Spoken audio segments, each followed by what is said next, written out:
नमस्कार मित्रों। ट्रांजिट से रिलेटेड हम लोग एक श्रृंखला पे हैं और जिसमें हम सीख रहे हैं कुछ गोचर में यूज होने वाले, ट्रांजिट में यूज होने वाले चक्रों के बारे में, जिनसे प्रिडिक्शन बहुत आसानी से की जा सके। तो जिसमें हमने कोट चक्र और कुर्म चक्र, चंद्र कालानल चक्र, सूर्य कालानल चक्र के बारे में पढ़ लिया था। आज हम पढ़ेंगे त्रिनाड़ी चक्र के बारे में। तो आइए त्रिनाड़ी चक्र को हम पढ़ें। त्रिनाड़ी चक्र में ये कहते हैं, जैसे हम जानते हैं कि आयुर्वेद में शरीर में तीन दोषों की बात की गई है, और एक पहला दोष है वात दोष, दूसरा है पित्त दोष, और तीसरा है श्लेष्म यानी कि कफ दोष।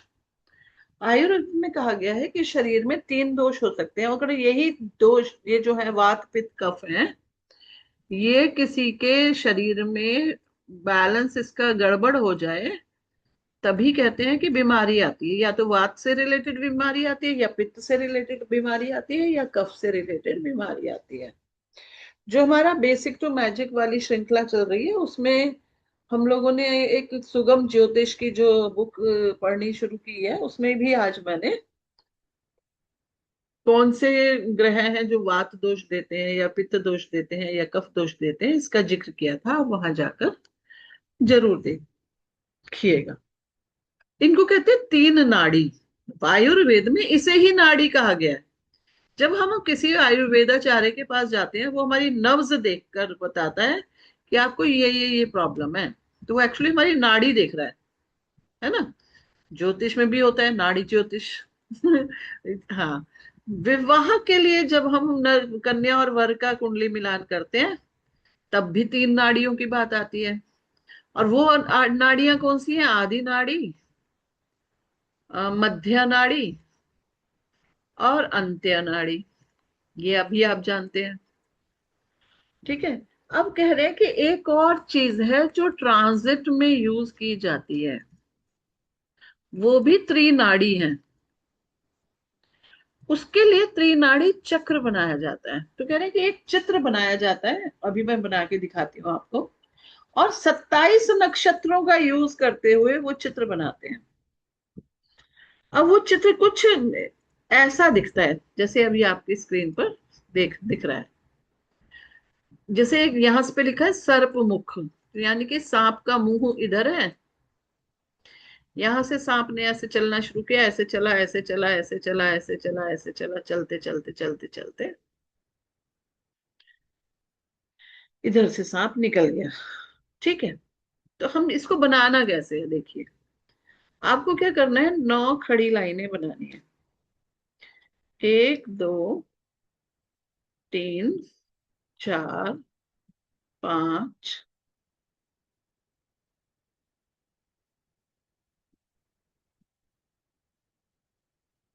4 5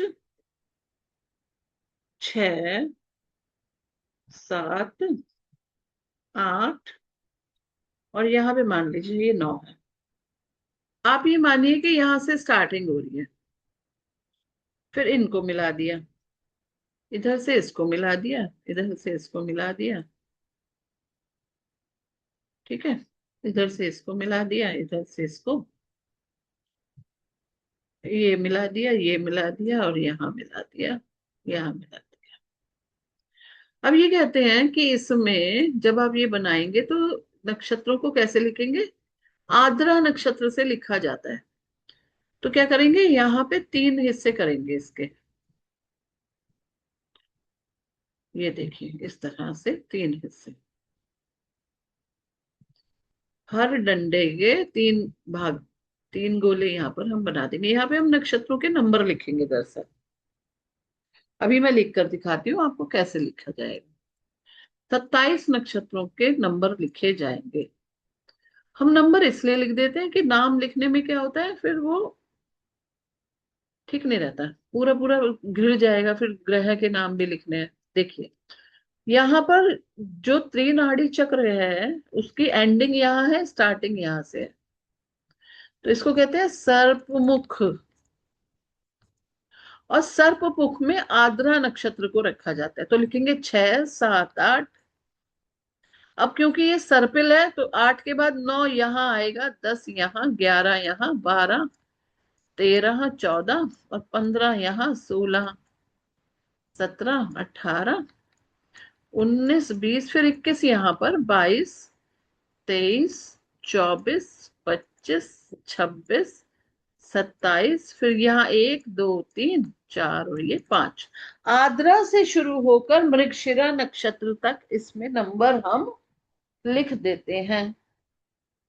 एक बार हमने ये बना लिया तो हमें इस तरह का फिगर तैयार मिलता है। अब क्या करते हैं, अब हम इसके बारे में पढ़ते हैं आगे।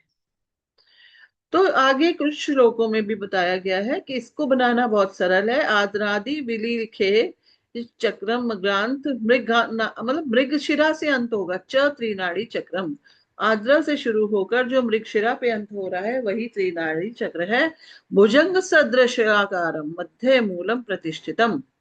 और भुजंग, भुजंग मतलब सांप के आकार का होता है, और मध्य में मूल नक्षत्र आता है। अब यहां पर देखिए, अगर हम देखें मूल नक्षत्र का नंबर क्या होता है, मूल नक्षत्र है 19वां नक्षत्र। तो देखिए बिल्कुल मध्य भाग में यहाँ मूल नक्षत्र आया, जैसे कि यहाँ श्लोक में लिखा भी गया है। ठीक है, इसको मैं थोड़ा सा रब कर देती हूँ तो आप लोगों को अच्छे से दिखाई देगा। ठीक है, तो क्या किया, ये बना दिया। अब इसको पढ़ना कैसे है, अब पढ़ना कैसे है। संस्कृत पढ़ने के बजाय हम क्या करते हैं, हिंदी वाले भाग में आ जाते हैं। उपयुक्त श्लोक का अर्थ हुआ कि नीचे दिए गए चित्र के अनुसार एक सर्पाकृति बनाकर, सर्प की आकृति बनाकर उसमें आद्रा से लेकर मृगशिरा तक 27 नक्षत्रों को इस प्रकार बिठाते हैं कि मूल नक्षत्र इस आकृति के बीच में पड़े।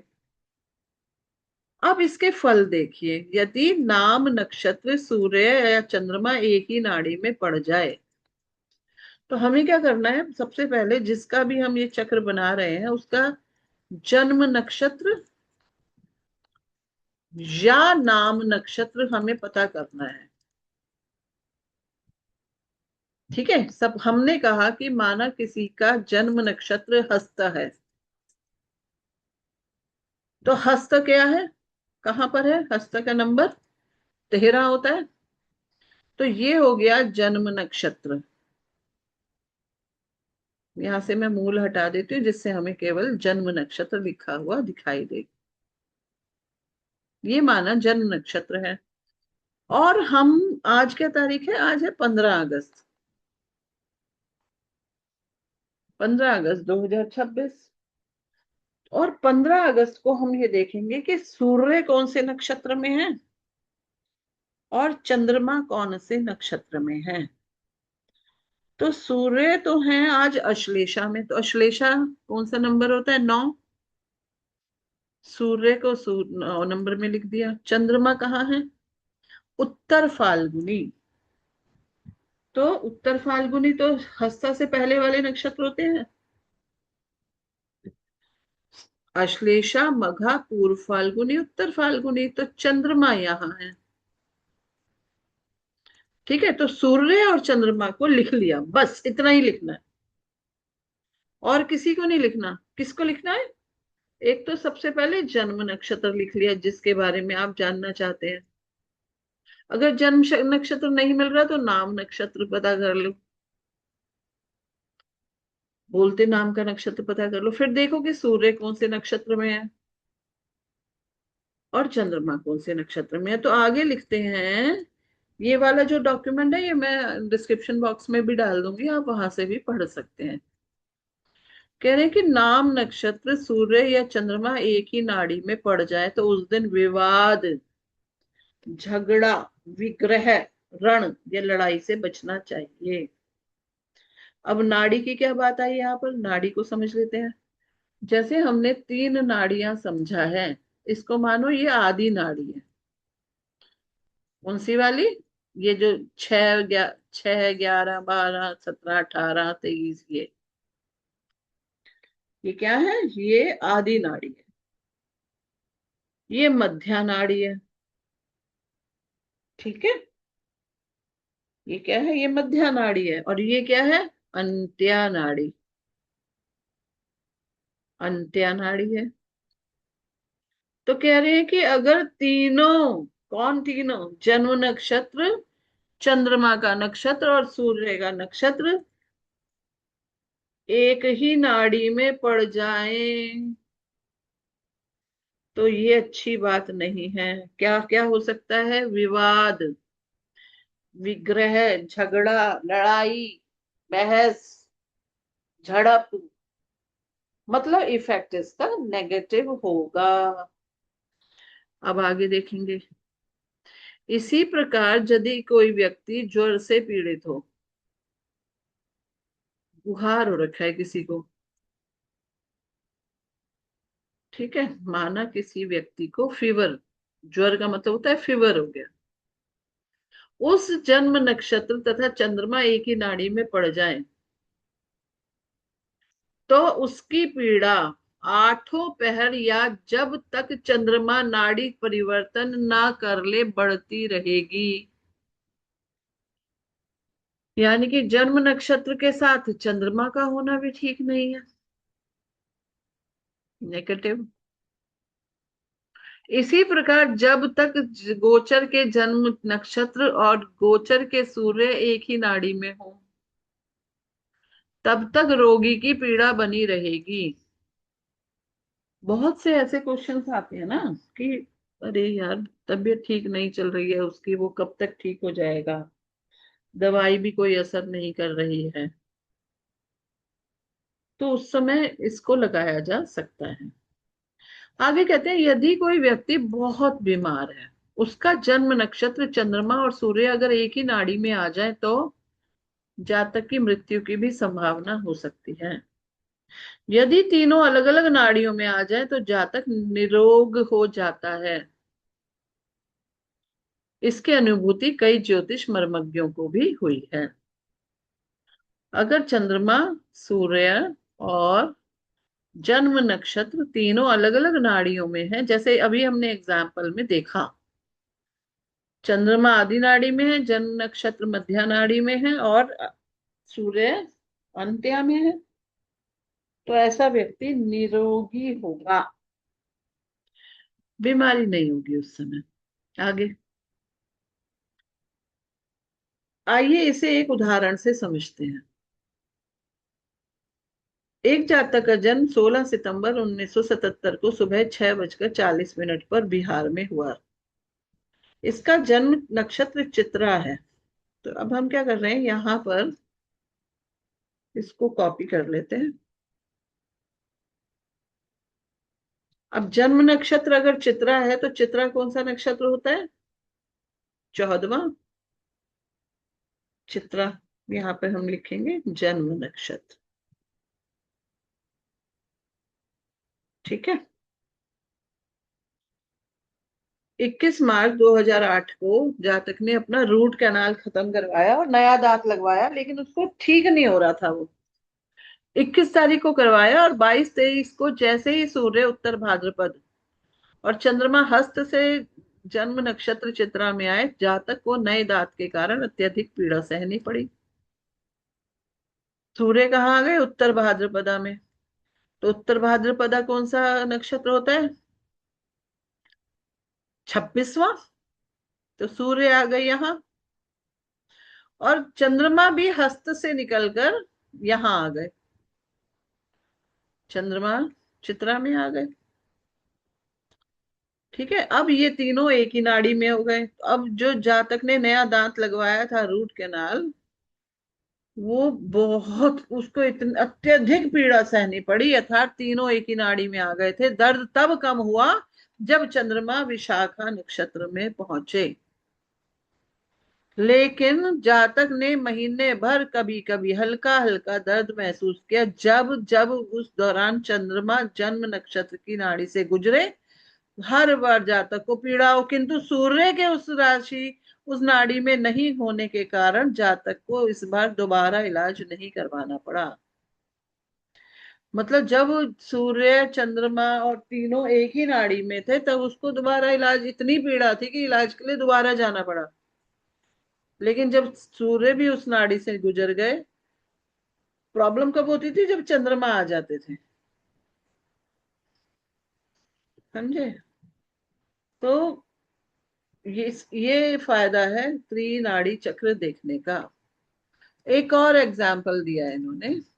कहा है 13 जून 2008 को सूर्य और चंद्रमा दोनों ही दोपहर होते होते जन्म नक्षत्र नाड़ी में आ गए। उसी समय उसी धात में दोबारा रूट कैनाल शुरू किया गया। देखिए, ये काम मार्च में कराया गया था, जून में फिर हुआ, जिसके कारण जातक को दिन भर अत्यधिक दर्द रहा। दवाइयों के असर के कारण उसे एसिडिटी हो गई, जिसके फलस्वरूप उसकी हालत और खराब हो गई, और उसकी ये अवस्था 15 जून तक रही। चंद्रमा स्वाति से विशाखा में प्रविष्ट हुए। फिर 19 जून आ गया। 19 जून को सूर्य मृगशिरा में थे। गोचरस्थ चंद्रमा मूल से पूर्वाषाढ़ा में आ गए। फिर उसकी तबीयत खराब होने लगी। तो ये इन्होंने किसी जो बिहार के ये जो व्यक्ति हैं जिनका जन्म 16 सितंबर 1977 को हुआ था, उनके लाइफ के पैटर्न को दिखाया है कि कब कब उनको परेशानी उठानी पड़ी। ठीक है ना? तो इस प्रकार हम देखते हैं कि त्रिनाड़ी चक्र से दैनिक स्थिति का भी अच्छा खासा आभास हो जाता है। अच्छा खासा आभास हो जाता है। जैसे हमने यहाँ पर जो ये त्रिनाड़ी चक्र बनाया है, जिसका जन्म नक्षत्र हस्ता था, और आज 15 अगस्त के दिन तो उनका बहुत अच्छा बीता होगा। बहुत अच्छा बीता होगा। कोई रोग नहीं, कोई कुछ नहीं, परेशानी कोई नहीं, अच्छा, अच्छे से बीता होगा। अगर यही हम थोड़ा सा अब अगला दिन का देख लेते हैं। अगला दिन यानी कि 16 तारीख, 16 अगस्त का अगर हम ये देखें, तो 16 अगस्त को सूर्य चंद्रमा है उत्तर फाल्गुनी में। अच्छा, ये एक्चुअली हमने 16 का ही बनाया। 15 अगस्त को चंद्रमा पूर्व फाल्गुनी में थे। ओके, कोई बात नहीं। इसको ये समझ लीजिए कि जब 17 तारीख को, 17 का मान लेते हैं, ठीक है, 17 तारीख को चंद्रमा क्या है, हस्त नक्षत्र में आ जाएंगे। हम इसको यहां से चंद्रमा को हटा के और यहाँ पे 17 कर देते हैं। यहां पर आ जाएंगे हस्ता में, कौन, चंद्रमा। तो 17 अगस्त कैसा रहेगा उनके लिए, जिनका जन्म नक्षत्र क्या है, हस्त है। अब ये जानने की बात है। अगर हम इसकी बात माने, इस डॉक्यूमेंट की जो त्रिनाड़ी चक्र के बारे में एक्सप्लेनेशन दे रहा है, तो कह रहे हैं कि एक ही नाड़ी में चंद्रमा और जन्म नक्षत्र का होना भी अच्छी बात नहीं है। तो उस समय जातक को पीड़ा हो सकती है, परेशानी हो सकती है। ठीक है? तो आपको क्या करना है, त्रिनाड़ी चक्र से भी डे टू डे एक्टिविटी को समझा जा सकता है। कहने का मतलब इनका ये है। तबीयत के बारे में तो खासकर पता लगाया जा सकता है। ये कहते हैं ना, अरे अभी तक तो ठीक था, पता नहीं क्या हो गया, सुबह से हरारत हो रही है, कुछ फीवरिश फीलिंग आ रही है, तो हो सकता है चंद्रमा ने नक्षत्र परिवर्तन कर दिया और वो आपके जन्म नक्षत्र के ऊपर गोचर कर रहे हैं। है ना? ऐसा हो सकता है। इसीलिए कहते हैं बहुत सारी चीजों के लिए जन्म नक्षत्र को अच्छा नक्षत्र नहीं बना माना गया, तो उस नक्षत्र को मुहूर्त में भी त्याग देते हैं। मुहूर्त के बारे में जब हम लोग बहुत गहराई से पढ़ेंगे, तब हम इसके बारे में जानेंगे। आशा है आपको ये जानकारी अच्छी लगी होगी।